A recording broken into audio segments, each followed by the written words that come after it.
സത്യം പറയാലോ, എനിക്ക് ഈ ഭൂമിയിൽ നടക്കുന്നത് എനിക്ക് ഒരു ഐഡിയയും കിട്ടുന്നില്ല.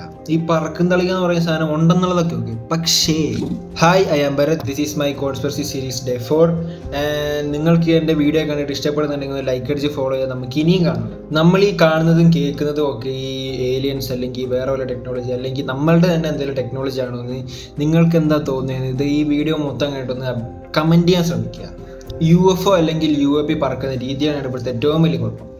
ഒരുപാടധികം വെൽ റെസ്പെക്റ്റഡ് ആയിട്ടുള്ള പൈലറ്റുകളുടെ സ്റ്റേറ്റ്മെന്റ് അനുസരിച്ച് UFO പറക്കുന്നത് സൂപ്പർ സോണിക് സ്പീഡിലല്ല, ഹൈപ്പർ സോണിക് സ്പീഡിലാണ്. ഇതിന് ഏറ്റവും വലിയൊരു എക്സാമ്പിൾ ആണ് USS നിമിറ്റ്സിൽ വെച്ച് നടന്നിട്ടുള്ള UFO ഇൻസിഡന്റ്. അന്ന് അവരവിടെ കണ്ടത് 80,000 അടി ഉയരത്തിൽ പറന്നുകൊണ്ടിരിക്കുന്ന ഒരു UFO ഒരൊറ്റ സെക്കൻഡിൽ താഴെ സീ ലെവലിൽ എത്തി എന്നുള്ളതാണ്. ഇത്രയും സ്പീഡിൽ ഈ സാധനം പറന്നിട്ട് പോലും അവിടെ നമുക്ക് ഈ റാം പ്രഷർ എന്ന് പറയുന്ന സാധനം നമുക്ക് കാണാൻ കഴിഞ്ഞിട്ടില്ല.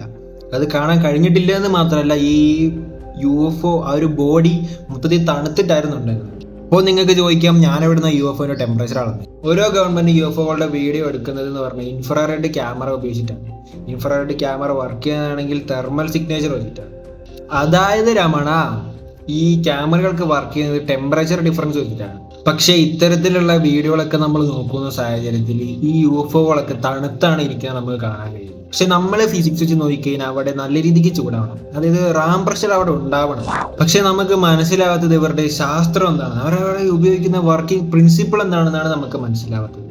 പക്ഷേ നമ്മുടെ ഫിസിക്സ് ലോ ഒന്നും ബ്രേക്ക് ചെയ്യാതെ തന്നെ നമുക്ക് ലൈറ്റ് സ്പീഡിനേക്കാൾ സ്പീഡിൽ നമുക്ക് സഞ്ചരിക്കാൻ കഴിയും. അതെങ്ങനെ പോസിബിൾ ആവുന്നല്ലേ ഞാൻ പറയാം, പക്ഷെ അത് അടുത്ത പാർട്ടിൽ പറയാം. കാരണം ഈ കാര്യം എന്ന് പറഞ്ഞാൽ കുറച്ച് ലെങ്തി ആയിട്ടുള്ള ഒരു കാര്യമാണ്.